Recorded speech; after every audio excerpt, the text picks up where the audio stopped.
This is Polykill, where two men, outnumbered by their games and at war with time, undertake the quest of defeating their lengthy backlogs. Please adjust your seat and prepare your ears for the banter of your hosts, Jake and Travis.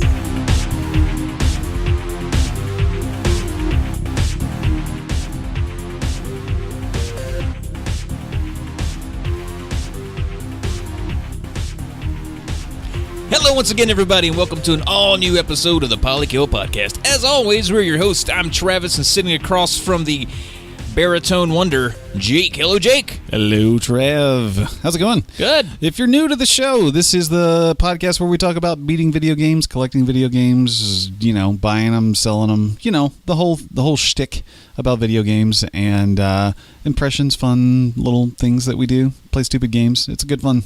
So, welcome to the show. Yeah, it's good fun. Yeah. This is our 3-year anniversary of doing this It's thing. pretty crazy. So it's been working out for us. Yeah, it has. Yeah. We've got a loyal following of 12 people. 12, and I think we just picked up a 13th. Holy shit. Yeah, lucky number amazing. 13 just joined on. I like that. I like that a great deal. Yeah, so 3 years of doing the show, so we'll harken back on that a little bit later, and we got a fun show ahead. A little bit of participation from the listeners, so let's get into it. Recent pickups and on the radar. So for me, I picked up a couple games. One was via our friend Frankie. Right. Who was on episode 70 a while back. Yeah. And we got a couple games from him, and I happened to be the proud recipient of Shantae Half Genie Hero. Yeah, and that was the Ultimate Edition, like Ultimate day Edition. one launch edition. So it's like in an oversized box with a bunch of extra goodies. So it's pretty cool. It is really cool. It'll look weird on the shelf with Yeah. all the other Switch games because it's an abnormal size, Right. which always pickles my goat. But I do appreciate a good collector's edition. Absolutely. Yeah, Absolutely. Absolutely. Also, I grabbed Dead Smells. You should have. Dead Cells. Yeah, that's Yeah. And I played it for a hair, got a little into it, and I like it a lot. I mean, everything that everybody said about it is right. I mean, it's a rogue like that is lovable. Yeah, it's a. I think they may even self-described it as a Roguevania. Okay. I think is the I term. see that. That's a good. Yeah, that's a good way to do it. That's a good way to look at it. Yeah. Yeah. Also, the black cartridge edition of the NES port, I guess, of Holy Diver. That's crazy. This was originally a Famicom game. Yeah, you showed me that. You showed me the link to that, and I was like, "Holy crap!" I gave no thought about getting it. Yeah. I was watching Metal Jesus, and he did a video with his cohort Reggie, if you're familiar with YouTube, Metal Jesus Rocks, all that. Right. And they were doing some pickups, and one of the things that Metal Jesus had picked up, and which is kind of up his alley, is the Holy Diver box set collection. And it's like $60, and you get all kinds of cool stuff, and you get the cart and little collector's edition things. Yeah. And I didn't even think twice. I immediately just went. They flashed the website that he got it from up on the screen. Like, click. Yeah, and just went and picked it up right then and there. Because I was like, that's cool. Yeah. So I did pick that up, and Has it arrived yet? it's not arrived yet, but Okay. I might do some kind of unboxing. You should have, yeah. I mean, you should, not should have, because it hasn't happened yet. Right, You should do that, yeah. I mean, it's always that's kind of a weird. That's like not a YouTube thing I like doing, but people like to see. People it. love that. Yeah, and I could It's a maybe thing. try to make it fun. I don't know. We'll see. Yeah. But yeah, that's an idea. So, Holy Diver on the NES. Yeah, that's awesome. Excited to see that come in. I haven't gotten it yet, but wanted to bring it up. Very cool. So pickups for me. Jesus. Yeah, I got a lot of Well, this is the highlights. So I'll run through the first two pretty quick because I think most people already know. I did get Spider-Man, the PS4 game from Insomniac. Talk about that more later. I got Yakuza Kiwami 2, the Steelbook edition, which I don't even know if there's a non-Steelbook edition. I don't know. But anyway, picked that up. Got both of those since the last episode. And then, as everyone knows by now, I am collecting for Switch. So I picked up a lot of Switch games. I'll hit the highlights and probably do a full-on pickup video at some point in the near future because they're kind of just rolling in waves, and I don't know when to do the cutoff to say this is the pickup video because they just kind of keep coming in because I'm a piece of shit who keeps buying video games. Hey, join the club. I did. How bad do you feel about the money you're spending right now? I felt pretty bad. Yeah, it feels good, though. It feels great, but it also feels really bad. Yeah. So I'm going to slow down for a bit. When your wife finds out. Oh, she's not going to? Yeah. Yeah. She might. Anyway, so I got a couple of really cool ones. I'll start kind of dovetailing onto your pickup, which is our buddy Frankie, who is Viper Strike. We kind of came to a little deal agreement. He had some doubles of some limited run stuff. So we're in the process of running through some of his doubles. So far, we have traded for Ocean Horn, which is a limited run. Normally, obviously, a digital only, but cool sealed physical Ocean Horn, and also a cool sealed Thimbleweed Park. So picked up both of those, which is really cool. Also, on my own, I picked up the Shining Resonance Refrain Draconic Launch Edition Steelbook. What the hell? So Shining Resonance Refrain, you're familiar with that game. With Shining, yeah. I don't know if it's... Honestly, I haven't even looked into this game to see if it's part of like the Shining Force lineage. I kind of assume it is, but I don't know. Yeah, I would think so. I would think so.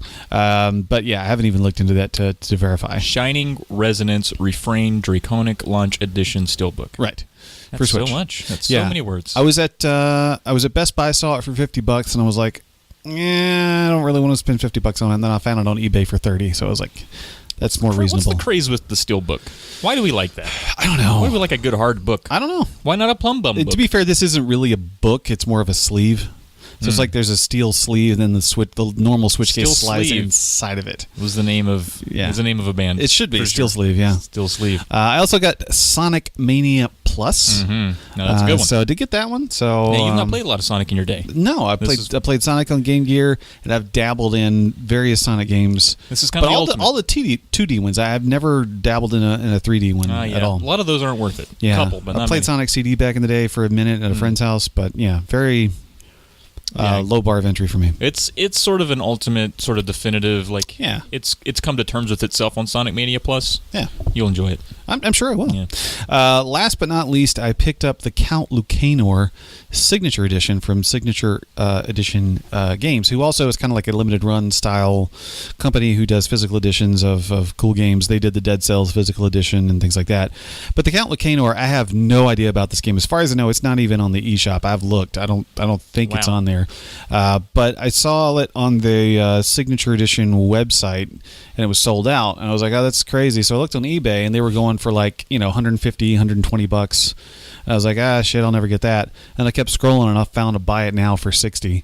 And I was like, it'll never be cheaper than this. So nice. I'm going to go in. So it's still sealed. It's signed by the developers and everything. Oh, it's signed too? Yeah, that's what the Signature Edition. That makes sense. Yeah. Oh, what is Count Lucanor? What is the game?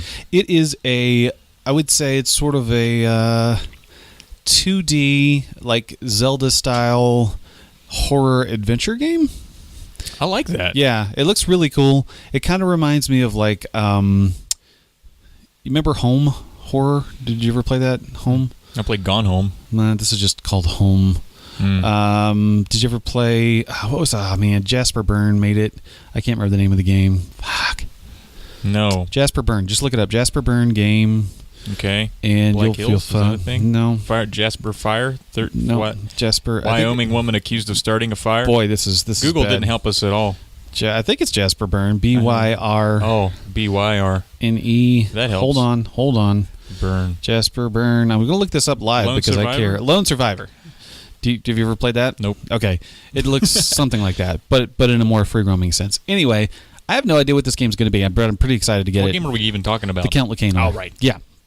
That's cool. I thought you had listed 73 games here, but it just so happens that all of your games have 9 words in the title. They do. Those are the big ones that I picked up. I picked up a lot more that were just shitty. So you think a lot of these are ones that will be rare someday? These are the ones that I bought with the intention of minus Sonic Mania Plus, of course.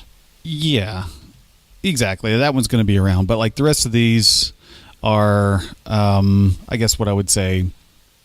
I should buy them now versus waiting. Yeah. So you're definitely going to collect for sure. Yeah. Well, that's really cool. Are these ones that, like Count Lucanor, or like you get these signature editions, are you going to keep those in the shrink wrap, or are you looking to play these?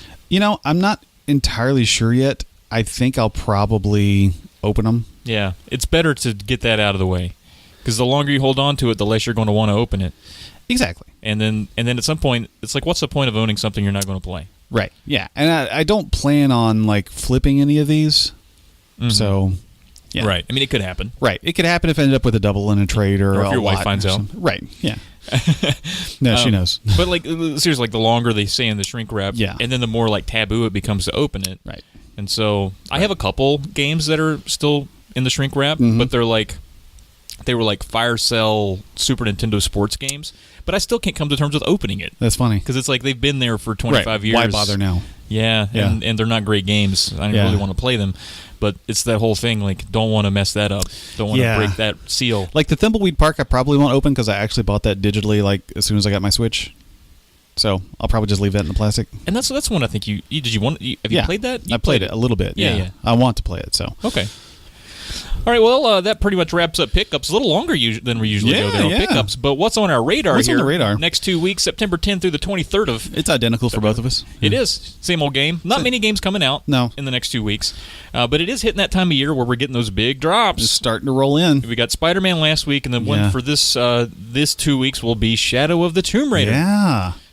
And really excited about this game. I'm excited about it, but it's slipping down just because of the other games coming out. Like, I'm a little more excited about Spider-Man. Obviously, Red Dead I'm excited about. Yeah. So this one's maybe third or fourth even. Gotcha. See, this is like the next big game for me. Yeah. Because I really don't care about Red Dead. I'm definitely in the minority about that.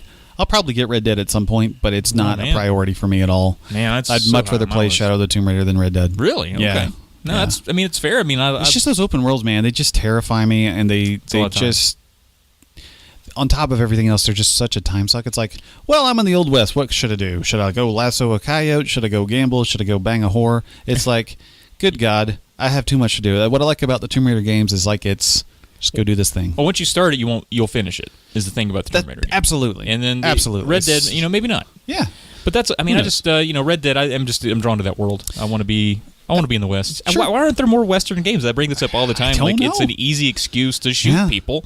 Right. We don't, it's fun. And you can lock it down historically. Yes. To a point where it's like there's enough information there you're going to be accurate. Yeah. There's enough Bonanza and Gunsmoke episodes to come up with enough side quests to fill any game. Right. Totally. Just do it. Yeah. Okay. Well, I'm excited for it. So that's September 14th.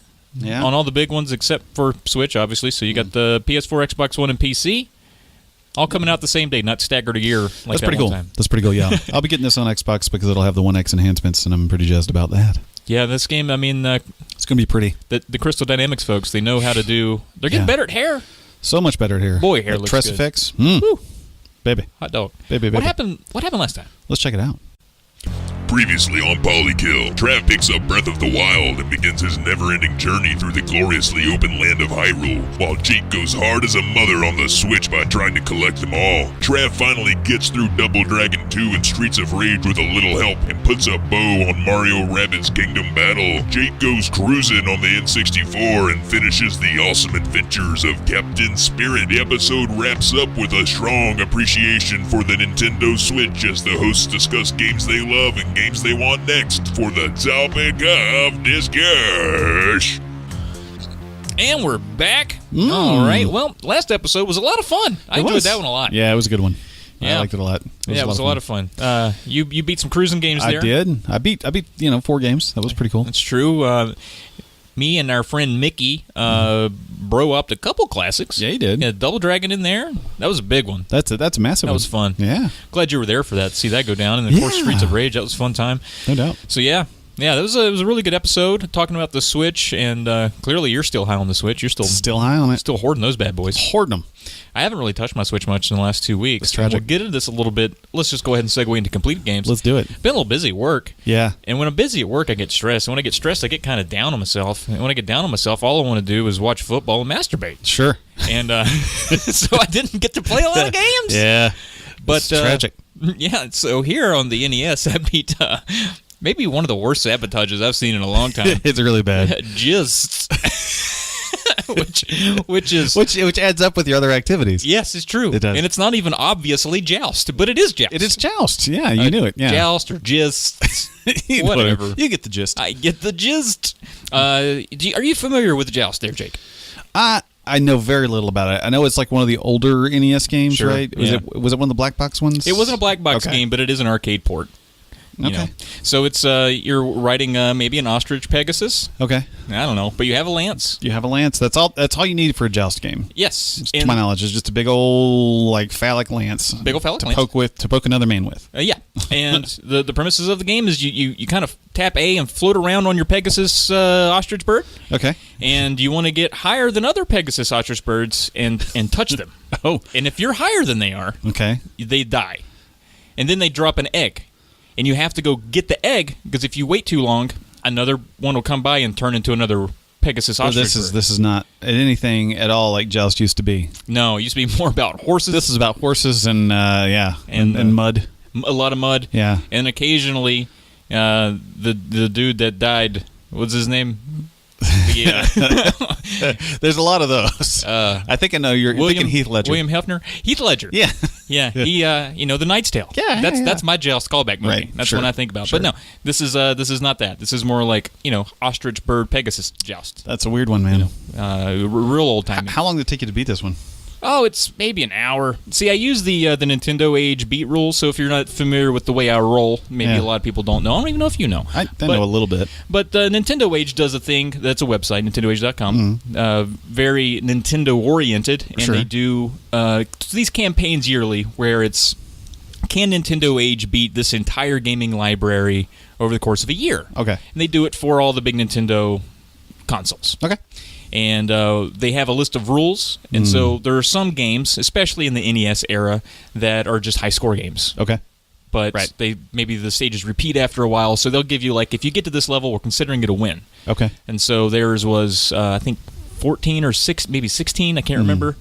But anyway, I just made sure I got to that level, which is not easy to do. I'd actually tried to do this a couple years back and didn't come close. Oh, shit. But I had a good run, and I made it to like level 22 or something like that, which is pretty crazy. Yeah. Honestly. Yeah. But once you get in the groove, it's really kind of addictive. That's to be fun. quite honest with you. And it's a lot of fun. So I've Very actually cool. talked more about Joust than it deserves already. But it was a good time. And then the other game that I beat was once again with our sponsor, Yeah. Mickey. We had completed Streets of Rage and moved on to Streets of Rage 2. Yeah. And originally we had always heard that Streets of Rage 1 was a little more difficult than 2, but I had heard that as well. we found 2 to be a little more difficult. We've played 1, a few times since, and have, 100% every time we play it, we finish it. Streets of Rage 2 took us several tries. It's a very long game for a beat 'em up. I wouldn't say very long, but it's longer. And toward the end, you just get surrounded by goons, and it becomes just a battle of attrition. Boy. And then at the end, of course, as a lot of these beat 'em ups go, it's just how many continues did you get there with, because you're going to be burning through them fast at the end. Right. Is there a boss rush? There is a slight boss rush, and the final boss is just jumping around the room shooting guns, and you got to kind of dodge him. Boy, I hate that. But here's kind of the funny thing. There's always got to be kind of a funny thing when you're playing with Mick. Sure. When we played through Streets of Rage 1, and we got to the final boss, I dealt the final death blow a second after Mickey had died. Oh, no. So on the final screen, he has game over. Oh. But I was like, you sacrificed yourself there. I'm like, you definitely... You threw yourself on a grenade. We won this. And he was like, I don't feel great about it. Ooh. I was like, whatever. Let's just move on and play the second one. Q-Dog. Yeah, right? A little too anal about it. And I was like, you got it. You were with me the whole you were a second away. Yeah. Lo and behold, the Streets of Rage 2, the exact same thing happens. 1 second before I jump across the screen and hit that final hit. And he'd been given hits too. It wasn't like he was just standing over there with his thumb in his ass. Right. But he sacrificed himself to win the game. And he's like, again, I don't feel great about it. So he wants to replay this one again at some point. But we did go back through 1. I let him get all the power-ups and stuff so we could push him through. Gotcha. And I ended up dying, and he won, but I didn't give a shit because I'd already Sure, gotten you'd through already it. been there. Yeah. But so we might be playing through that again just so he could get that 1 extra second of being alive at the end. It matters. You know? But, Streets of Rage 2, I like it a lot. I mean, cool. I really think I like the first one better. It's just something about, it's a little more nostalgic for me. I even like the music a little bit better. Okay. And I think it's a funner game, really. I mean, there's more characters in the second one. It's more polished. It's bigger. But there's some charm about that first one. You can call in the police. Right. Even on the boat. We discussed even on that. the boat. Yeah.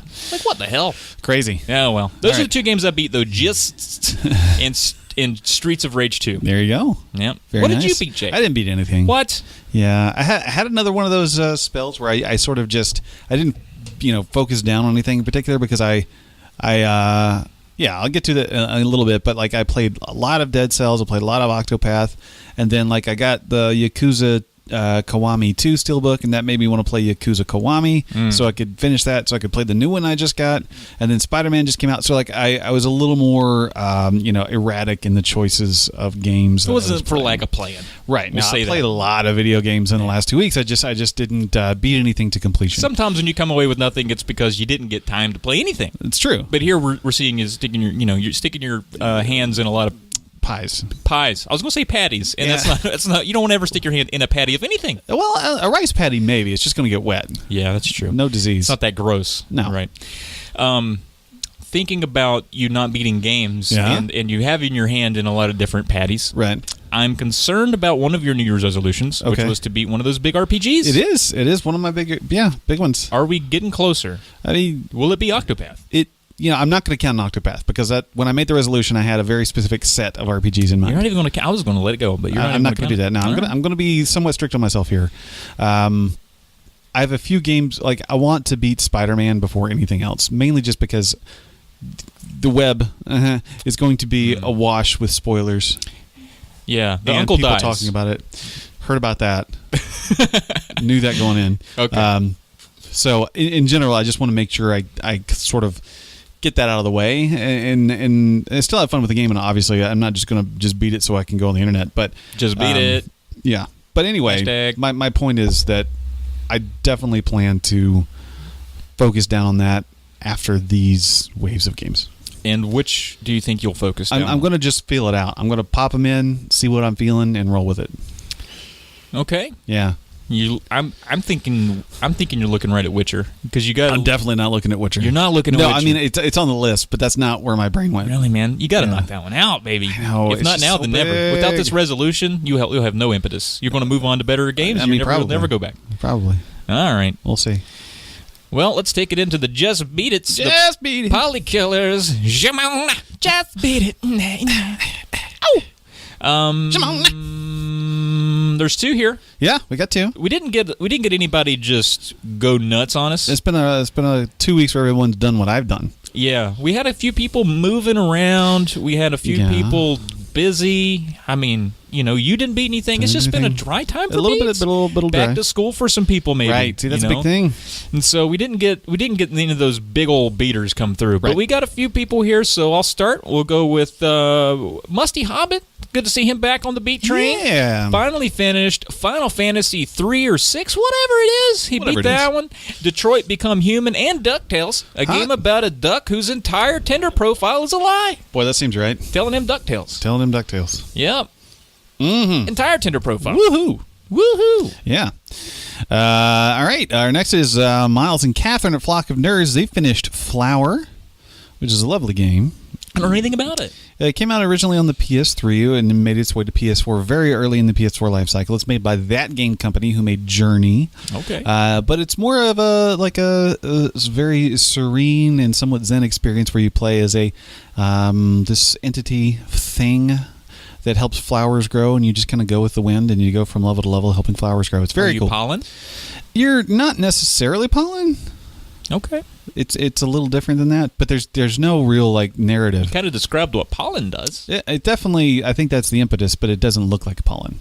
What does pollen look like? It's usually yeller, based on the fact that I have a dark green car. What does a pollen look like? A single pollen? A single pollen. I don't know. I know what they look like in groups. Yeah, okay. But Flower's really cool. You should play it at some point. If you're in the mood for just zoning out. It's very serene. Sure. They also finished Curse Castilla? Maybe Castilla? I would have went with Castilla. Castilla. X with an exclamation point. And King Oddball, which was coincidentally also the mascot of Catherine's High School. King Oddball. King Oddball. Good Lord. How about that? The old, I don't know where Catherine's from. Lake Ontario. Yeah. North Lake Ontario Oddballs. Yeah. King Oddball. King Oddballs, yeah. Absolutely. All right. Well, good job, Flock. Good job, Musty. Hot beats there. I mean, they each beat 3 apiece, and we didn't. Even combined. We didn't. So those are big beaters there. Yeah, you can find the rest of the beaters there on the hashtag Just Beat It video that will be coming out at some point in the next 2 weeks. All right. All right. Let's put games back on the log, Jacob. Back on the log, girl. We're stuck in the log. We're stuck in the log. I am adding the Cartridge Club Portable Game of the Month. Oh, are you? Yes, to my log. Okay. And I've played it a little bit, so maybe I'll go in more detail about that in the next segment. I gotcha. But I think everyone should play this one. It is a lot of fun. It's a Capcom game on the Game Boy. It's not cheap in Game Boy terms. Okay. And it's maybe a game better played on something like a Super Game Boy. Okay. Yeah. It's because it's you need that. I think you need a little bit of graphical fidelity in general for the Game Boy. I mean, it didn't age well, right? It's the Game Boy. It didn't.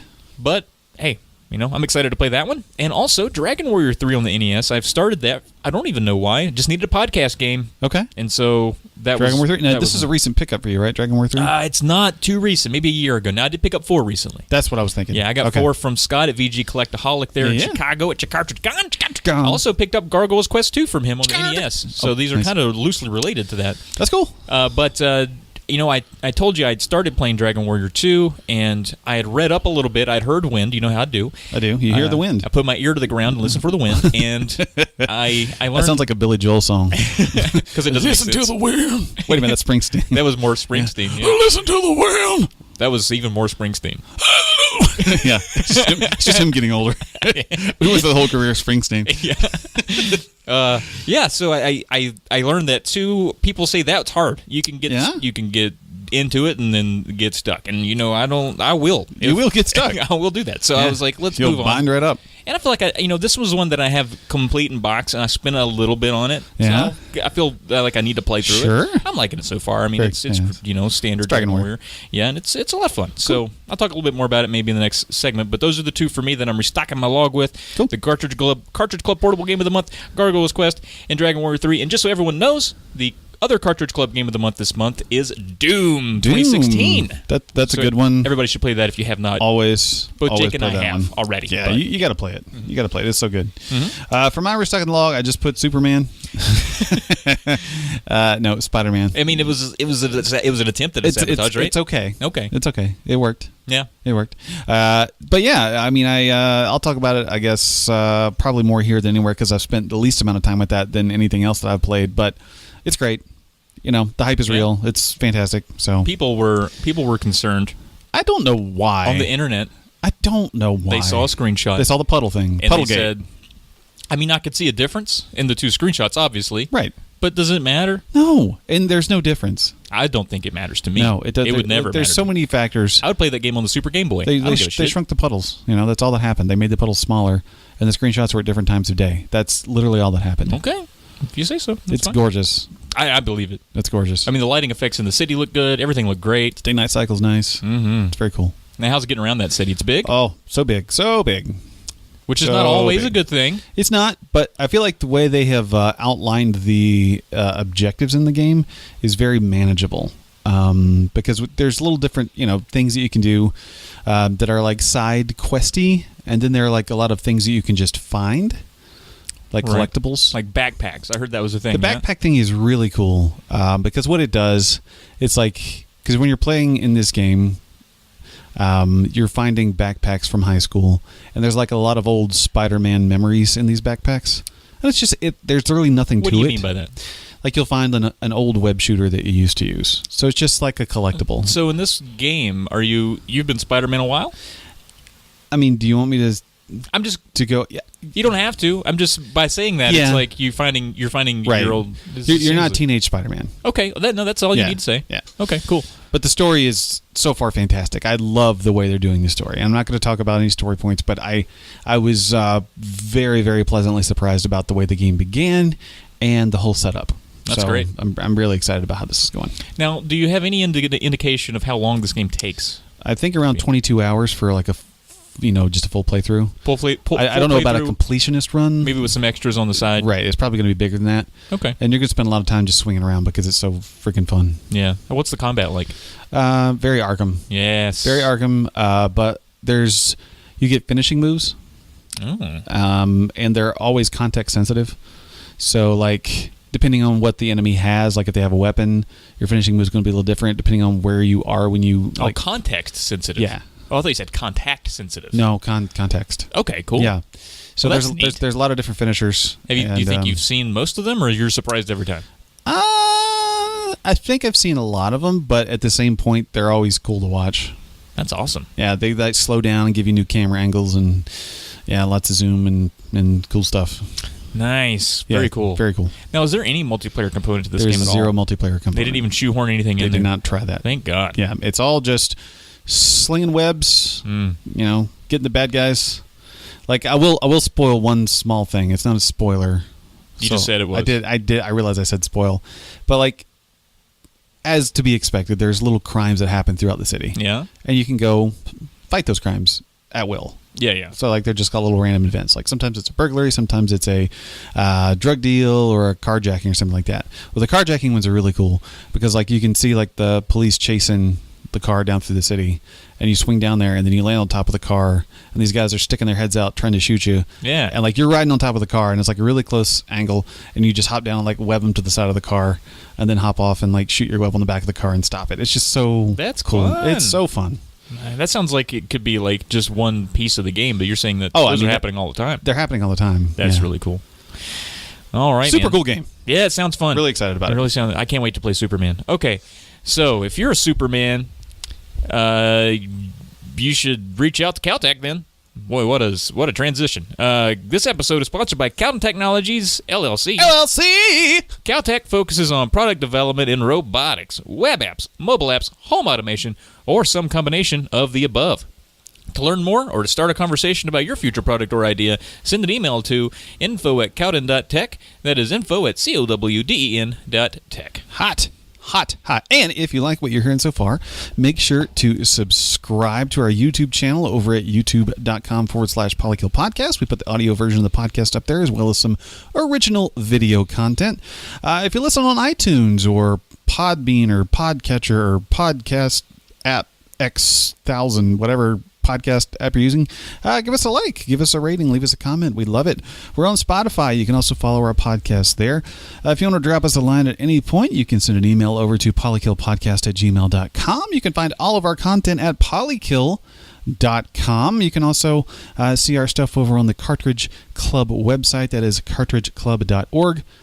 And you can get us a like on Facebook at facebook.com/polykillpodcast. Indeed. Yeah. Indeed. All right. Let's take it into the foreplay. Games long time. Grinding upon. We've talked a little bit about a few of them here already. I've talked about Spider-Man, so I'll leave that one out. Leave that one out. For me, I promised last episode, I said, I'll be done with Detroit by the time we talk again. I said those words. I lied straight out of my mouth. It's a heavy game.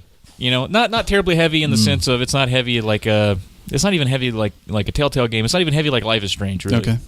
But I feel, again, like I need that 2-hour block of quiet. Yeah. And if I've had a rough day, it's just I'm not in the mood. You're not in the mood. I kind of want to do something else with my time. I gotcha. Or play a different game that's a little more lighthearted. A little brighter. Yeah, and so I forwarded the story maybe an hour. Okay. That's as far as in the last 2 weeks. Yeah. You piece of shit. I just sat down one time and it mainly just to stay up on it because I didn't want to forget what was going on. But and I can't make any promises for the next 2 weeks either. It's going to be rough times at work, but hopefully I'll get it done. It'd be nice to get it done and move on to God of War. Yeah, can't wait for you to play that. Or maybe in the middle, maybe I'll finish that one little Life is Strange episode that's hanging out there and then move on to God of War. Got that hanging on. Yeah.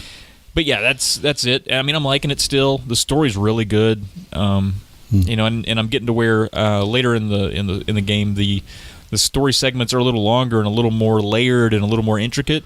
Oh. And so you feel like you can screw up a little more often. Oh. But I feel like things have been okay. Okay. I feel like things have been just fine. So I can't wait to beat this because I know that Brian has finished it and Hoagie Briz has finished it, right. as well as Musty Hobbit there. So I'd like to be on the conversation. Indeed, before they forget what happened. Right. It's easy to do that. Right. And then I'll move on here and talk a little bit more about Dragon Warrior 3. Yeah. And I don't know what I'm going to say about it. Okay. Other than I'm playing it. Yeah, okay. It's just the standard RPG. Right. I will say one of the things I'm liking about this one, because I did play Dragon Quest 8. Okay. Right, yeah, on the PS2. PS2, right. and I just finished that maybe a year ago. Yeah, this was maybe within the last year, for sure. This was your baseball game. It was, yeah, in the sense that I would play it while I watched baseball. Yeah. Yeah, and I really liked that game a lot, even though it was a big old slog, big old 100. I mean, I thought I was at the end of the game. I'd made it to the final boss. It still took me 10 hours of grinding to finally beat him. Jeepus. But I felt real good beating that game. Yeah. Like it felt like a real notch. And there's a lot of things about that game that I'm seeing here in Dragon Quest 3 that I didn't see, or Dragon Warrior 3 that I didn't see in the first two. Okay. Like a lot of those tropes really start to form around 3. Sure. And it's kind of neat to see that. It's like, this must have been a mainstay from here on out. Like it's kind of fun to go back and kind of see that. Yeah, the prequel thing. Yeah, so playing it in reverse order has been okay. That's cool. Yeah, so I do like it. Nice. What have you been working on there? Well, obviously, Spider-Man, which I've talked about, I've probably put maybe 3.5, 4 hours into it. It's not an extensive amount of time. Obviously, it just came out a couple of days ago at this point. But I'll talk about Dead Smells a little bit. Yeah, dead things do smell. They do smell bad. This is Dead Cells, though. So this is a game that you picked up. I told you you'd be an idiot if you didn't play it, and then you immediately went out and bought it because I don't like to be an idiot. You don't like to be an idiot. But no, so I bought this thing, and basically just because I was really in the mood to play like an action-y platformer. I just really wanted one, and this seemed to fit the bill because apparently I heard the combat was super fun. Turns out that's correct. But as you know, this is a roguelike, so like you have to beat the game in one run. Right. Because there's no continues, and like when you die, you start at the beginning. So you do retain some things. You retain some bonuses. Right. But like your weapons reset and your health goes all the way back down to the original level. So like you don't get those bonuses. But the bonuses are sort of necessary for that one run you're going to put together at some point. Always. Yeah. Yeah. It's really smartly put together, I think. Do you think anybody's beaten it on their first run? Oh, hell no. No way. Hell no. Or even in their first day of playing it? Probably not. Maybe not. I think I've seen like the average is around 60 runs before you beat it. 60? Yeah. Oh, wow. I'm in the 40s. Does it count? Your runs? Is there a counter for that? Yeah. There's a counter. I didn't know that. Okay. Yeah. So anyway, so it takes about 45 to an hour to beat the game on a good run through. And that's probably because you need to, like, in each level, obviously there's lots of branching paths, but there are, you can leave at any point once you find the exit. But it's smart to, like, wander around and find all the upgrades you can for that run. So I put together, like, when you start off, you have 100 health. And that's very little. Yeah. But like by the time I got done with my best run, I had over 8,000 health. I had upgraded to that much. Yeah, and most I've seen is like 300. Yeah, you know, I've not played it a ton. Yeah, I've done maybe 8 runs. Yeah, but yeah. But you just always got to find those scrolls, man. Just find those scrolls and boost your stats. But they're. So let me ask you something. So if you see a door, do you go in it? Nope. No, I. It's usually one of those little warp portals are nearby. I just go on past it. And explore the whole level. Okay. Kill everything, get all the pickups that I can, and then leave. Okay. Yeah. I've just been... If I find a door, I'm like, oh, sweet, I can go to the next level. I mean, if you're trying to speed run... I'm not. They're yeah, don't... Then but don't things like regenerate, don't they? What's do the enemies regenerate? I can't remember now. They don't, right? I mean, you never go back there. Once you go through that door, that's it.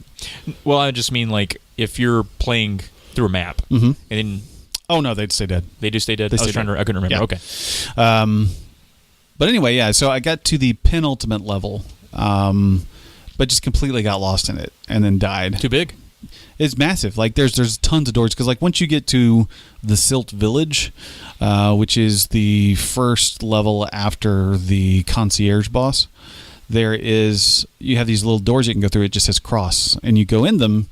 And then sometimes there's fun things to do in there, and sometimes it's just an alternate path. But like in this final castle, there's just so many different doors you can go in and out, and I just like kept finding myself like locked in rooms with like a couple of elite enemies, and just like finally got my ass handed to me. But man, I was kicking ass. I beat the second boss first try, no problem. But yeah, it's super fun. It's fun. Addictive. It's so addictive. So. Especially once you get one of those power-ups, you're like, okay, I want to see how far this will get me on my next run. Right. And like between the levels, you obviously can use those cells that you've collected by killing the dead things and like buying new upgrades and stuff. So yeah, it's a whole lot of fun, and I feel like this is a roguelike that I will beat. Yeah, I will definitely beat this game because it's so fun, and I'm good at it. I know I'm good at it. So it's wow, cool. Yeah, no, I've watched other people play. Play it. Is it Jake? Yeah, it's me. Man, no, like I've watched other people play it, and I'm like, God, they're awful.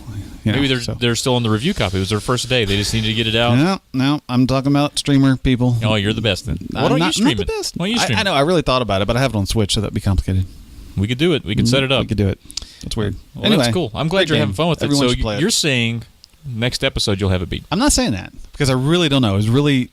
But you're good at it. It's luck dependent. I am good at it. Okie dokie. Garg Quest. Garg Quest. Did I put that or did you put that? No, you totally did that. I didn't even look at this until just now. Okay. Gargoyle Quest. Gargoyle's Quest. Yeah, this is Do you know anything about this game? Is it based on the cartoons? Actually, I'm not even familiar with the cartoons. I wouldn't doubt it. Wow. But I don't know. Okay. I think... Let me look. Maybe the cartoons are based off of this. Because... No. The reason I say this... No. Is because I think... And I could be wrong. I'm just going to spit this out of my ass. Spit it out of your ass. So, I think the gargoyle is from Ghosts and Goblins. I think he's derived from that.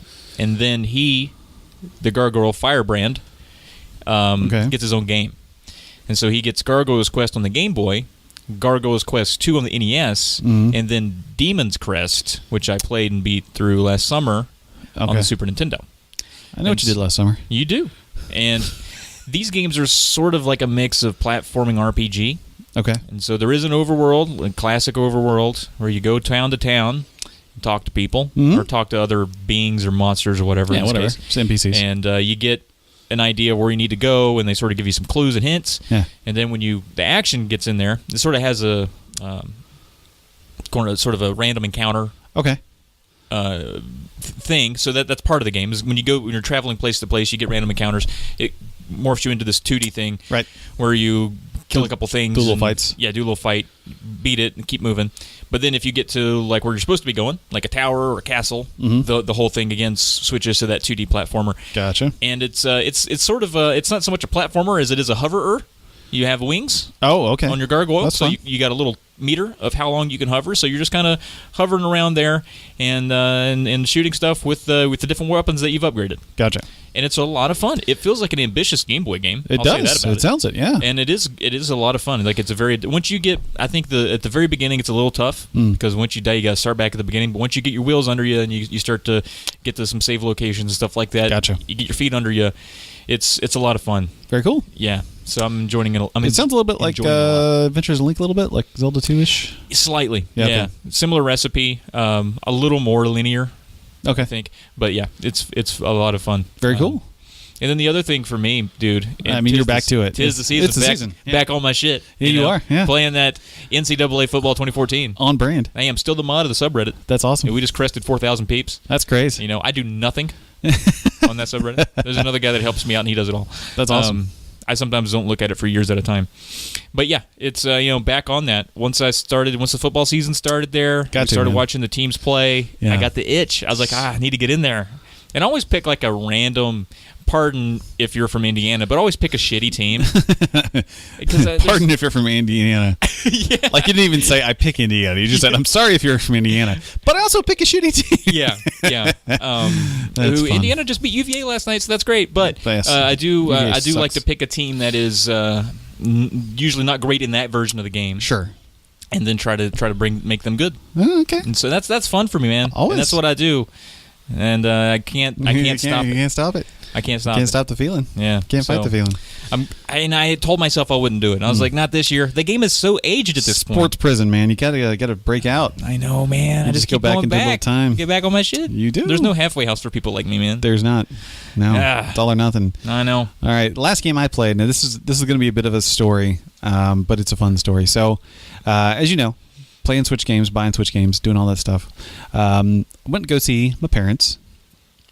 And generally what happens with visits to my parents is we end up talking a lot, but it ends up just going on for a while, and I feel my mom start to get a little bored because my dad's quite the conversationalist. My mother isn't necessarily a conversationalist. So I was like, you know what I'm going to do? I'm going to go see him, but I'm going to take the Switch. And I'll show it to them. They'll think it's neat because it can do the TV and the portable thing. They've never seen it. They might think it's cool. So take it over there, hook it up. And my dad is I will say my dad does play video games.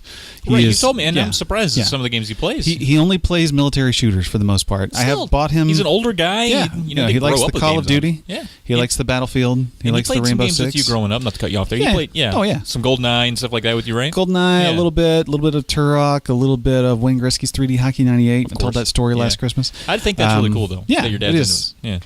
Yeah. But anyway, so I bought him Doom this year. He played through that, the Doom 2016. He loved that. We're talking about a past year or a pre-year. Yeah. It's killing demons, so it's part of his mission. But anyway, so I take it over there. So me and my dad, play a little bit of Mario Kart, have some fun. Mom watches. She's having a blast. She loves the colors. She loves the characters. She's just having a blast watching us play. Play a little Mario Tennis. That's pretty fun because you're just waving the Joy-Cons around, motion control, stuff like that. So anyway, I was like, Mom, now it's time for you to play with me. She's like, No, I'm just going to watch. I was like, No, trust me, you'll have fun with this one. So earlier that day, I went down to John's store on the corner, and he had a copy of 1-2 Switch, and he had it for $24.99, which is a great price for that game because usually it sells for $50 or $60. But he's like, it didn't review too well, so I just marked it down. I was like, so you mean I can get shitty games here for cheap? That's awesome, John. Classic John move. Yeah. I was like, okay, so I picked it up. So with the intention of taking it to the house and letting Mom play it, because I was like, look, I said, you don't use the screen to play this game. And had you played it at all? No. Okay. But I just seen other people play it. I was like, we're going to learn this together. You're going to have fun. And she had a blast. That's awesome. She was like, this is the most fun I've had in a long time. You better bring that back. Oh, that's cool. I was like, I got you. Because you tweeted about it, I think. Yeah, I did. You shot each other at the same time? Yeah, she was good at that. She was really good at that. Yeah, we did the quick draw thing where, you just stand and face each other and you got to do the draw thing. But she liked that one, and she liked there was one that she loved, which was the telephone. So you take the Joy-Cons and you set them down in front of you, and you set an equal distance apart from them, and then you have to wait for the right ring, and then you have to answer the phone before the other person does. Oh, wow. Yeah, she loved that. That's neat. Yeah. I mean, there's 28 little mini games in there, and it's just a lot of stupid fun. Good party games. Sure. And with two people, yeah. Yeah, well, you can pair more Joy-Cons. Of course, yeah. That was a really fun moment. Yeah, finally, because I'd never played video games with my mom. Yeah. Ever. Right. So you got something to connect with. So yeah. It's pretty cool. That's very cool, man. I'm happy for you there. Yeah, it was super fun. That's really cool. It was a good story. I've been I see 1-2 Switch, and it's kind of the thing I kind of want to get because I feel like that's something Tracy and I could play together on the Switch. Because when you have a Switch, I always kind of focus on the single player stuff because I like to, like Breath of the Wild and that kind of thing. I like having the Switch on my lap, not your lap. I like to play it by myself. But little games like that sound fun. Yeah, if you can find it for a good price, I definitely recommend picking it up because it is a lot of fun to just, there's so many different games in there, and some of them are really low impact, low intensity. It's like the one where you just hold the Joy-Con and try to figure out how many marbles are in the box. That's fun. The HD Rumble is really cool, and it kind of shows that off. And very cool, man. Very cool. All right. Well, I guess that's it for games. We play a lot of games. I've been playing them. Been playing them. Not exactly getting the credits on all of them, but playing them soon. I don't know if I can beat 1-2 Switch. I don't think you can. Probably not. Yeah, you can just play them on. Beat your mom on all the games. Yeah, want that. Yeah, take that, Mom. All right, let's move into the old disc. Disc we got some people there on Twitter sending us some questions using the hashtag PK Answers, which I think you can just use that anytime. Anytime you want. Just use that. Feel free. We don't have to beg. If you got a question, you're like, hey, I wonder what they would think about this, just do it. We'll monitor the hashtag. Yeah, we'll do it. Yeah, boom, absolutely. Also, you can reach it if it's a lengthier question or comment. You always got the email address there, polykillpodcast@gmail.com. Yeah, feel free to do that. Send us a long form question. All right, so let's get started here. Yeah. Starting out with a Rocket Sauce at It's Rocket Sauce. He says, what game coming out for the rest of 2018 do you want to play the most? Okay, we'll take that from now because I think he asked this question a few days ago, and that probably may have had a different answer, but I'll take it from now. Okay. I would hope so, yeah. So from right now? From right now until... You're thinking about, you would have included Spider-Man. I would have included Spider-Man. Okay. That would have been your answer. That I don't know. Oh, okay. It would definitely been a tough decision.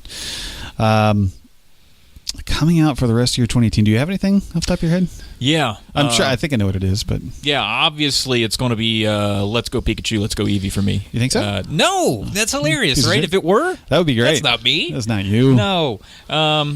Let's review some of the big games coming out. Okay. That way, and I'm just skimming here real quick. Yeah. We still got Lara Croft, Shadow of the Tomb Raider. Yeah. There's a Life is Strange 2 that's starting to come out. I wonder if the whole thing will be up by the end of the year, though. There's no, maybe not. Forza Horizon 4, I know you're big on. That's going to be good. There's Mega Man 11. There's Assassin's Creed Odyssey. Shit. There is the new Call of Duty. I don't know if that ever make the list, but it's coming out. Soul Calibur 6, Dark Souls Remastered on the Switch, not a new game. Of course, Red Dead 2. You got Valiant Hearts on the Switch. That's not a thing. I don't know why I said that. That's been out for a while on other stuff. Fallout 76. That's going to be big. That's a big one. Yeah. Darksiders 3. Yeah. Just Cause 4. Yeah. Super Smash Ultimate. So there's some big ones there. There's some big ones. So what Hitman 2 on stuff? Yeah. What's there? What's for me? It's going to be Fallout 76. I'm pretty sure. So? I'm pretty sure that's going to be like in terms of like. I'm not going to say that's going to be the best game I'm playing all year, but like from now until then, looking forward to that one. Releases. I think because I know I'm going to play that co-op with friends, is going to be a cool experience. I think it's going to be wild as hell. But I'm excited to try it. I feel like this is the most exciting thing that's happening for me because it's something different. Everything else that's coming out is either a sequel or derivative. Whether it's Shadow of the Tomb Raider, which I'm looking forward to a lot, but I know what this experience is going to be like. Red Dead, I know what that experience is going to be like. All these other games I kind of have a feel for. Fallout 76 is kind of a wild card because I really don't know how it's going to go. So it's exciting to me. I can see that. Yeah. I can see that. I think that's the same reason, and you called me out for it. I think that's the same reason I'm kind of excited for Death Stranding because I just want to know what it is. That's a good point. Yeah. But that's not one of the ones that are coming out. because we don't know. I think I have to go with the only game really that I've been looking forward to. Like, we've kind of been spoiled with getting what we want from big companies. True. And I think Red Dead 2 is just one of those I was clamoring for real hard. Yeah. And we're finally getting it to come out. And yeah. I love the Old West games. I know you do. There's not enough of them in my opinion. And so, I'm excited for that. Okay. So final answer is Red Dead 2 for you. Yeah, absolutely. Fallout 76 for me. Absolutely, Red Dead 2 for me, man, 100%. Cool. Pre-ordered it. I don't pre-order often. You don't, but thanks to Rockstar's a safe bet. Oh, yeah, of course. We're fine. Yeah. And, the Amazon thing was expiring, and so went ham. Boy, I went ham. I was like, dear God, help me if all these clear at the same time. Yeah. Like if I was confused on how they charged. Yes. How many did you get on that last day especially? I think I got 5 on the last day. I got 3. Guess how many Scott at VG Collectaholic got? I don't even know. 18. Holy God. I didn't even know there were 18 games coming out. Oh my God. That's so many. That's crazy. I realized I should have pre-ordered a couple more Switch games, but I'm an idiot. Nah, it's all right. It's fine. Well, thank you for that, Rocket. And what game is he looking forward to, I wonder? Let us know. Let us know, right? Josh Leslie at Frantic Society. Recently, Polygon has gotten rid of typical reviews and review scores on its site. They now do something called Polygon Recommends instead. What do you guys think about the review scores? Do you use them to decide on a purchase? Curious what you all think. I like this question. Yeah, it's a good question. It is. It's well thought out. Do you want to go first or you want me to go first? Go first. You feel like it seems like you're ready to go. Yeah, I've thought about this for a while, and there's a couple of reasons. One, not to peddle my other side chick, but the website that I write for, Everything is Noise, we recently transitioned from Gents to Everything is Noise. And part of that transition... .net. Everythingisnoise.net. Part of that transition was elimination of review scores. Because at this point, I think it's always been true with music. It's hard to objectively criticize music. I think there's a few things you can do with any kind of art that you can objectively criticize. With games, I think it's like, is it buggy? Right. Does it work? Is there poor design choices, like few save points? Like, you can objectively criticize some things like that. Yeah. And I think early on in video games, that was easier because that was, the framework was pretty bare bones, right? You could say this is a side-scrolling beat 'em up. Is it buggy? Yes, and it was more it was easier to do. But now games are so expansive and games are so generally well made these days. I think it's harder to objectively put a number or a letter score on something that some people are going to love and some people are going to hate. And I think it's always been kind of a bad idea.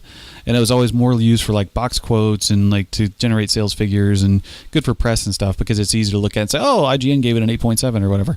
But I don't think you can actually put a number on something like that. I think you can personally go, it's a B for me or it's an A for me. But I much prefer the idea of just and as someone who writes reviews, I hated putting a score on something because I know as soon as someone clicked on it, they're going to scroll down and find the score. So I feel like it encourages a little bit more like engagement with the content. I agree with 100% of everything you just said. Yeah. You made a lot of good points there. One, especially about looking at the score. That's what people just want the score. They want score. You know, and then they want to bitch about it. Of course. Immediately. Yeah, and it's just a number. Yeah. And, it's your number. What I think, and I agree with you 100%, I think one of the problems that we have in the modern age is there's so many games that reviewers, people that get early release, rights and all that kind of stuff, they're only going to review the big stuff. Right. And so the scores really ultimately don't matter because everything's probably going to be a 5 and above unless it's completely a letdown. Because there's, a wealth of these like indie games and Switch titles that are coming out daily, all these Steam games that would be 1s and 2s that you're never going to see. So what's the point of having a number scale if you're never going to play a game that you know is going to be bad? Right. So there's that aspect of it, whereas like the numbers really don't mean anything. They're just 5 and above, and then because everything is generally decent. Yeah, I agree. Like there might be some things that are disappointing. That people review. Yeah.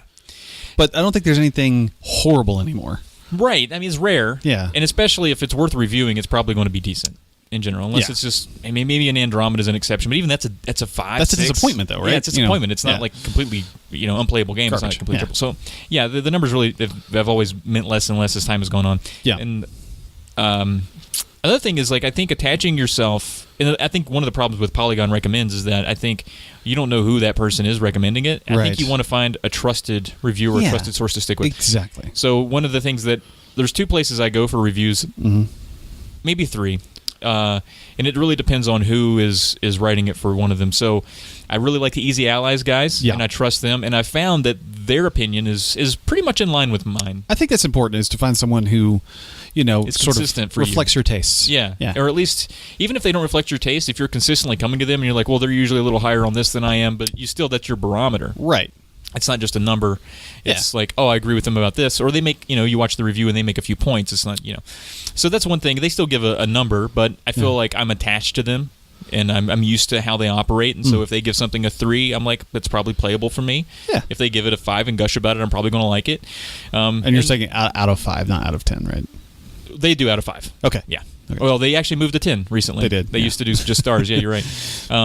And then the other one is SNES Drunk for the retro stuff, mainly just Super Nintendo, but he does he jumps out of the Super Nintendo box a little bit. He doesn't assign any scores. His whole thing is this worth playing today? And then he'll give you reasons why it is and why it isn't, and that's very valuable to me. I've discovered so many games through that method and through him, and just being like, is this worth playing today? No, it doesn't hold up here because it's painfully slow. Gotcha. Or this aspect. Yeah, I think that's important, especially for the retro stuff, is to find someone who has plumbed those depths and can tell you this is worth your time, this isn't, because there's so much back there. Exactly. Yeah. Yeah. And so that's very valuable. Is just really finding someone you trust. I think that's really it, right? Or not even. Trust is a big one, but even just someone that's consistent. You know? And that's the biggest thing, because even if they don't like it, and the things that they don't like is something that you might like. Right. That's consistency. You can still base an opinion on that. So anyway, those are the 2 big things for me. The other one is IGN, because I do like Damon Hatfield and some of those guys. But you got to know who. They're a big team. You got to know who's reviewing. Got to know who, and they have so much turnover now. Yeah, they do. I feel like that. That's kind of like a place that turns people in and out a lot more than it used to. Sure. But yeah, Damon Hatfield's one that I gravitate to. Yeah. But yeah, all the other people that I like that used to be there, like Jared Petty and Marty Sleva, and they're just gone. Yeah. And I'm like, oh well, I miss you guys. I listen to their podcast, so I'm able to kind of gauge a little more what they like there. But that's a big thing, man. You just got to get to know who's reviewing your games if you're going to really trust the score or trust what they say. Last thing that I'll say about this, because we've gone on, but I think it is a great question, and it bears thank you, Judge. Discussion. I think it's intrinsically stupid to put a review score on a game. Like, I get that they're products and we place a value in them, and there's the value proposition and all that, but if you can have fun with the video game, that should be all that you need from it. You know what I'm saying? Yeah. It's like, this is a video game, guys. We get video games.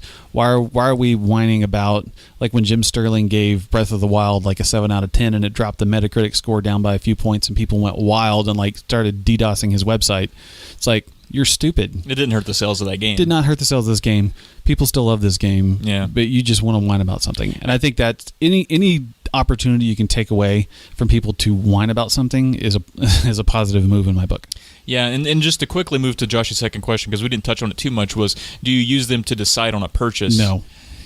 I never just use a review score to decide on a purchase. I don't use the review score, but I'll use the review. Content. Yeah. Yes. So what the things they say about it might inspire me, but not the score itself. Yeah. For sure. I agree. Okay. Yeah.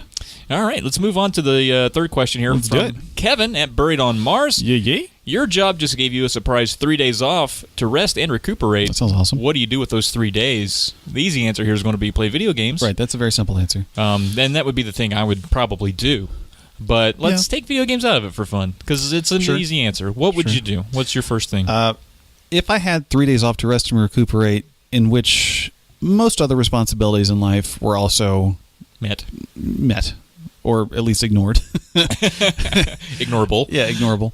I would say I'd probably do a couple things. One is I would probably do a little road trip. Oh, I was thinking the same thing. Do a little road trip to some place that would have a few amenities that I would want, like a good record shop. There you go. A good game shop. Boom. And maybe a place that has a nice artsy-fartsy theater where I could watch some, like, hoity-toity movies that I just can't see around here unless I go to the Lyric, and they only get like one at a time.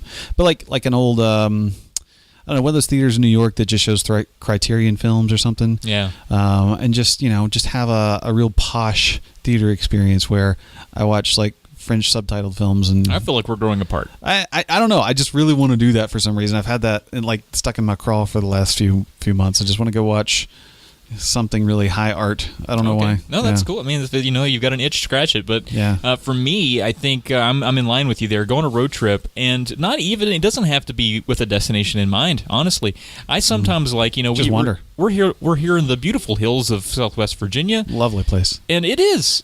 Now there's a lot of dearth here. There's a lot of crummy, grimy places. Sure. There's a lot of I would say unfortunate places. I would say that. Yeah, that's a good way to put it. Some struggling areas, but. I still like, taking some of those back roads. There's places where I've never seen. Yeah. And they're right over there, they're right over here. And I like doing that, man. I like just getting in the car and getting the music going on the radio and just cruising around, especially in the fall with the leaves. Oh, yeah. Nice and crisp. Yeah, you can have the windows down a little bit. Perfect. Cruise. I mean, that's for me. And not even with it. Now, if I came across a game store or a record store, maybe pop in. Oh, of course. Not many of those out in the mountains, Not but, a lot. maybe. Maybe just go to a random place and scroll through the Craigslist ads nearby and see if I can pick up something. Maybe get an M for M. Look for a good time.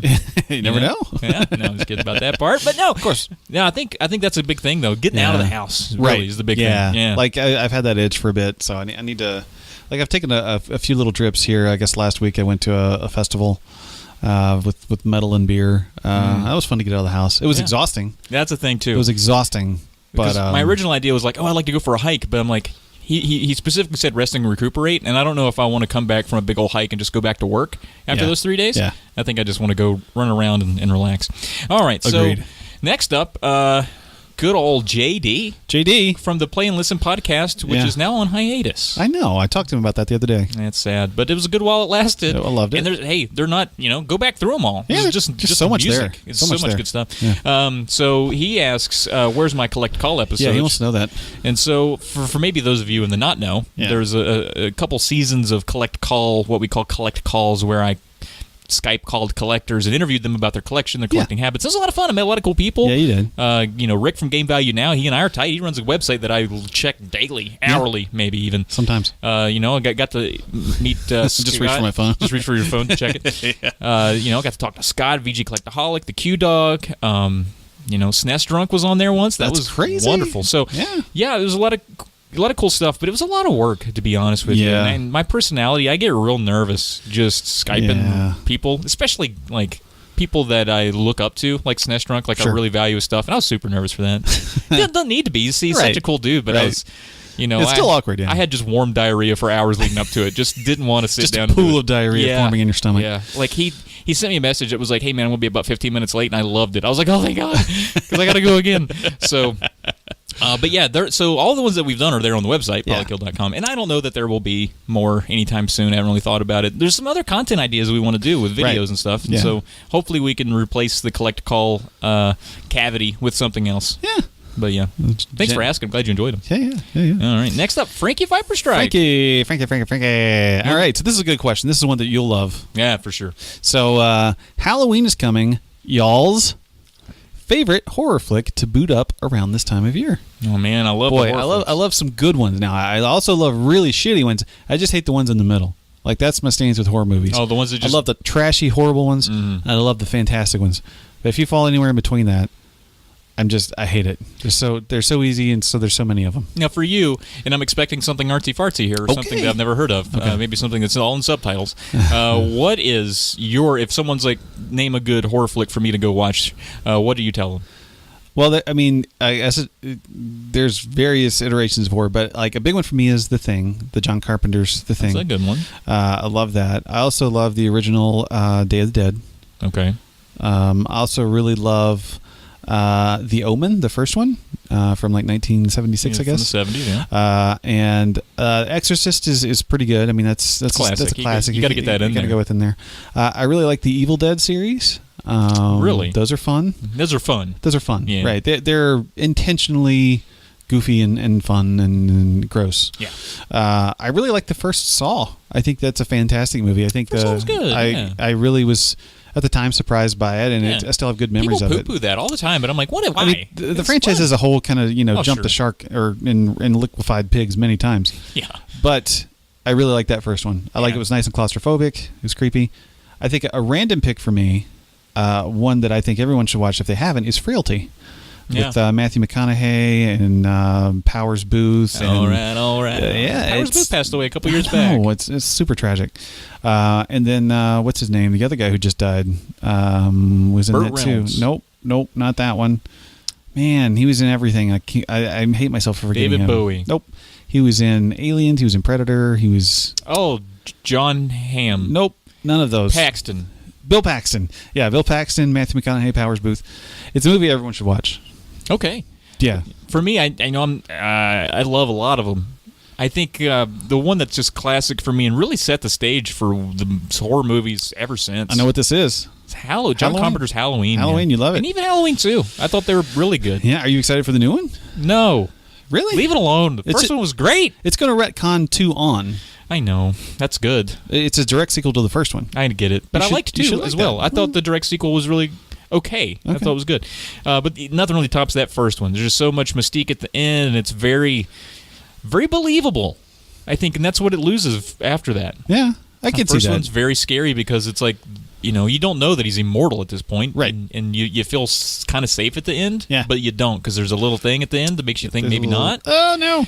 But I like that a lot. I thought it was really good, classic, and it really set the stage for everything after it. Yeah. Is that your answer? That's my favorite, that's the one I would recommend. Yeah, but I have so many, though. I think there's a few more that I would recommend that maybe don't get a lot of credit. Okay. I really like The Strangers. Yeah. I thought that was overlooked. People really like that. Like, in retrospect, I think people appreciate it more now. Yeah, I liked it in real time a lot. Yeah. And, it feels low budget. There's, 2 actors in the whole thing? Yeah, it's just Kate dark. Beckinsale and Luke Wilson, right? I think that's it. I don't think either of those people are in it. I think it was, maybe sure? Liv Tyler or... What am I thinking of?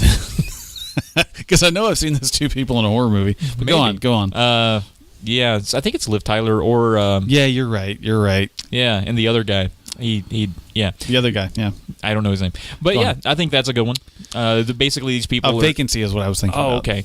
These people are staying at a sort of a cabin or renting out this home, and they're unaware of the neighbors. Yeah. And the neighbors come by and start effing with them. Boy, they got to deal with it. Oh. And it's rough. So now, I guess a little background. You like the true crime stuff. I don't think that's a secret. So I feel like your taste in horror movies is a much more grounded I don't taste. You don't love the super freaky supernatural stuff. It loses me a little bit. Like Freddy was always gross to me, but it's kind of laughable. I never. I mean, I think in some ways that was kind of the point. Yeah. But yeah, I'm with you. There's another movie, and I'm going to kick myself for not being able to remember it, but it sort of has a Neighborsy vibe where these, again, it's sort of the same premise where these people are staying at this place, and these two boys come over, and I think you've seen it. They break the Funny fourth games. wall. Funny games, yeah. Yeah, there's two of those. The director did both of them. Yeah. That's kind of weird. Yeah, and that's not really a horror flick, but it is sort of a creep show. Yeah, it's definitely, psychologically unsettling. Yeah, I very like it a lot. unsettling. Yeah. If I'm going to say another unsettling movie, I'm going to say Old Boy. Okay. Have you ever seen it? It was recommended to me by you, and I have not yet seen it. No. Subtitles? It's not. Yeah, it's a South Korean movie. Okay. Don't watch the American remake. It's garbage. All right. We should move on. We should. Okay. Talk Thank about you for movies that, all day. Frankie. Yeah, absolutely. So here's another big one, though. Okay. Mighty Q-Dog asks, What we got? choose or perish the first 2 years of the SNES library or the entire Switch game library as it stands today. That's tough. That's tougher for you than me, I think. Well, you are, how can I say it, balls deep in the Switch right now. I am. You have a lot of love for it right now. So many good Switch games. You wouldn't get rid of a single one of them, you think? Well, I mean, maybe. A lot of these I don't think would exist without the Super Nintendo library in the first 2 years. That's kind of a weird thing. I know, but I get that, but you think about it. No, you're right. If it were to never exist, would a lot of these great games exist? You're absolutely right. But maybe we don't include that in our factor. I'm not going to. Okay. Would you have an answer?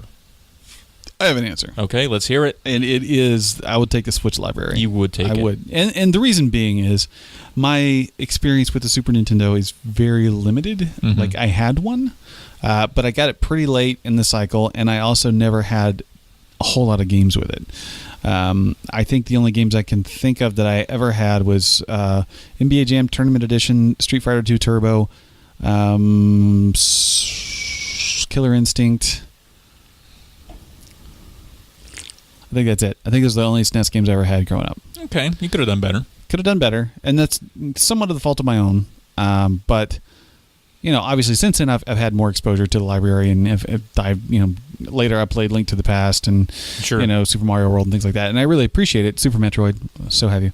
But I just I think I don't have a lot of nostalgia for it. I never had one growing up. Josh had one, and I would play it at his house. But since I've gotten one, it's sort of been my a frontier for me. And I'm finding, like I said, I bring up SNES Drunk all the time. I love the channel there on YouTube, and I've been introduced. Every day I find something else where I'm like, man, I had no idea this existed. This is really cool. It's awesome. And so there's still depths to plumb. Yeah. But you talk about that first 2 years, man. If you get rid of it, for me, you're losing Super Mario World, which is, that's a big no-no. Damn, not a perfect game. You're looking at, F-Zero in there.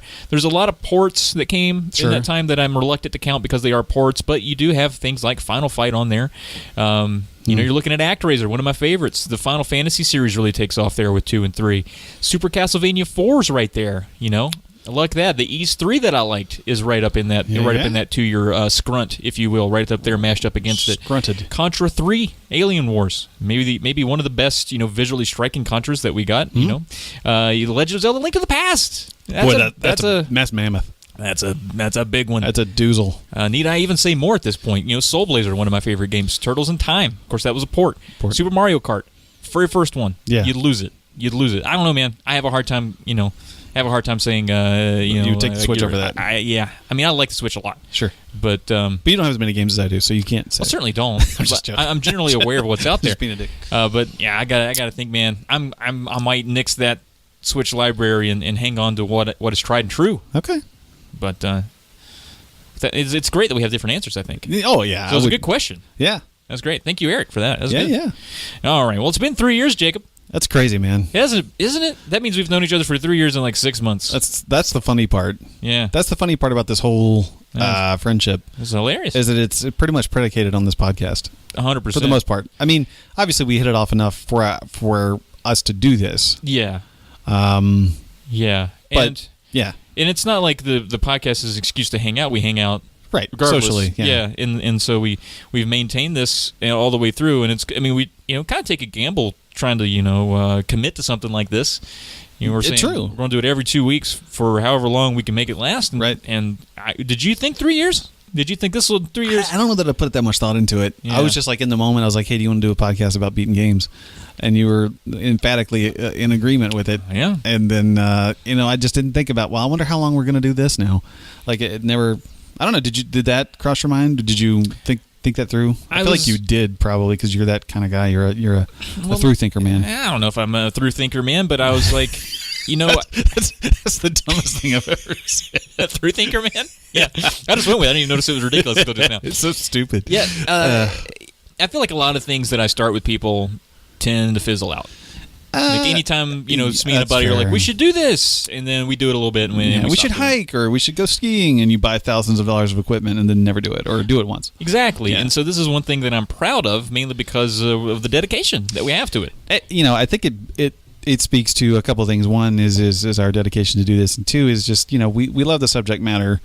And we love to talk, so I think that helps. And it's intrinsically part of our lives already. It is. If the podcast weren't here, I'd still be beating games. Right. My goal is still to beat as many games as I have in my collection as I can and get a good grasp on gaming. I don't know why. It's just a need that I have. It's compulsory. I want to be in the know of the things I collect. I don't want to be the guy that just collects games to be cool. Yeah. I want to really get my hands on these things. Yeah. That's a big thing. Just being in the know, being in the conversation of games.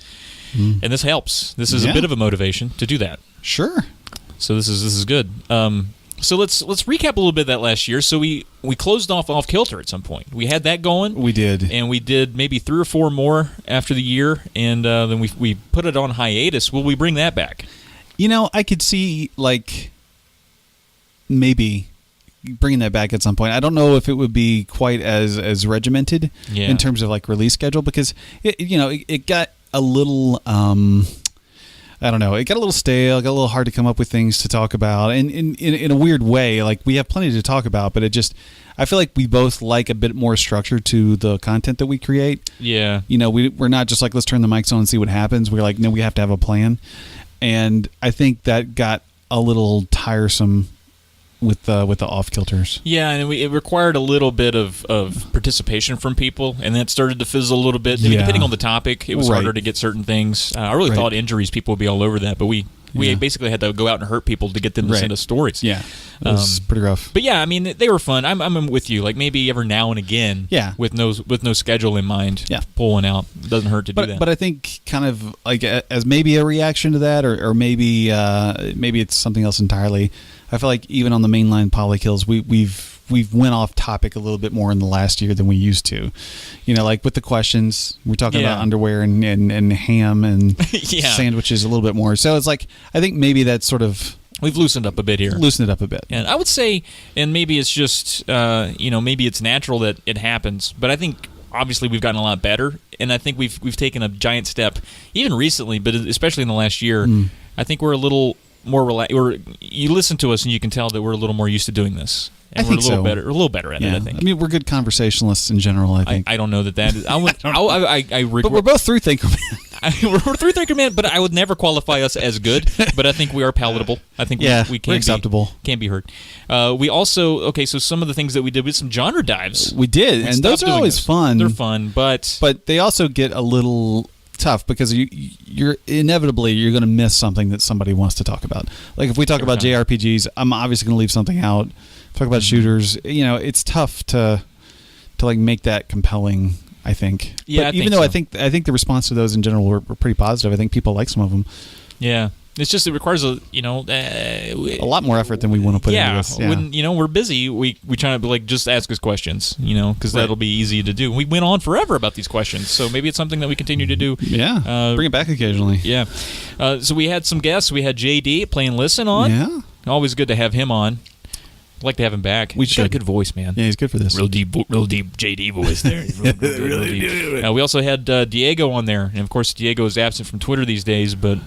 What a lovely guy. Yeah, absolutely. Set up Chicago for us.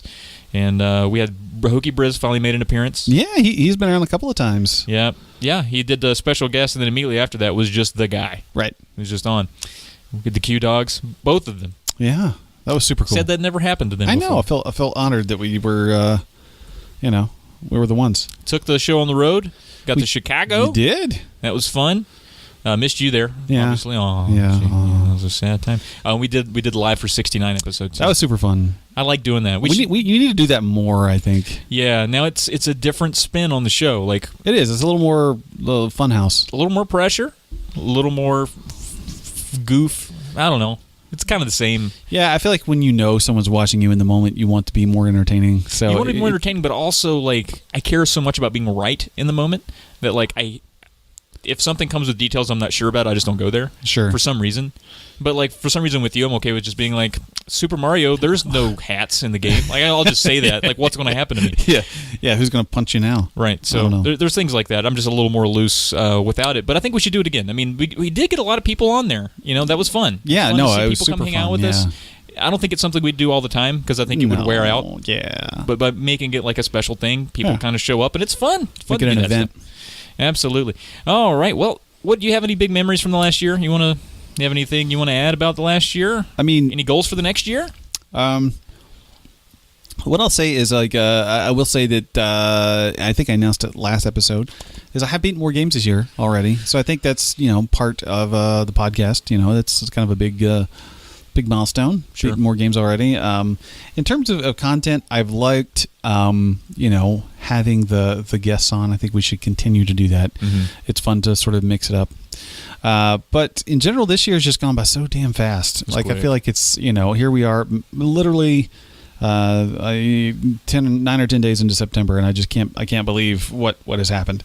But I think it's been a good year. It's been a great year. I think we've done some of our best work in terms of the podcasting. Yeah. I mean, we really took the Just Beat It's to a new level. That was a big thing that happened in the last year. We got the videos now. Yeah. Might be some changes to that soon. Who knows? But for now, you can check all those out. The hashtag Just Beat It. Get a lot more people doing that. People love that. I don't know if all those people that are using the hashtag even know that that's part of this. Sort of ours. Yeah. Yeah. We own it. We own the copyright. We do. Copyright. Parentheses T in parentheses. A thing for the next year. I'll kind of close my thoughts out on this. Okay. There's a big change coming here soon. Yeah. I'm starting to talk like Obama again. Did you notice that? Big change. A big change coming. Yeah. Here soon. And I'm hoping that it doesn't interfere too much with the podcast. Not that I'm hoping like my kid doesn't get in the way. Right. I know what you mean. But I'd like to keep this going. Right. I'm hoping I can continue to every 2 weeks find the time to be on here because gaming is going to be maybe limited in some regard. Sure. Obviously, I can't go to MacFest and things like that right off the bat. Right. And my wife is not like shutting me down from doing things. It's just going to be an opportunity thing. Right. I'm just going to have to figure it out. So, but I think a benefit of our podcast is generally the content is evergreen. Usually, we don't try to be timely with what we're doing. No need. Too much work. Yeah, it's way too much work. Yeah. So, I think in general, even if we have to record an episode, 2 in a week or something, who knows? Yeah. And there's always people. There's always Hokey Briz that could jump in. Right. There's always that. So we can always source the club. I certainly don't see the podcast going anywhere, but there might be a few episodes that are a little different. Yeah. Maybe. Who knows? And that's cool. I don't know. I'm just saying shit out of my mouth. All right. You're just a three-thinker man. Just a three-thinker man. You know me.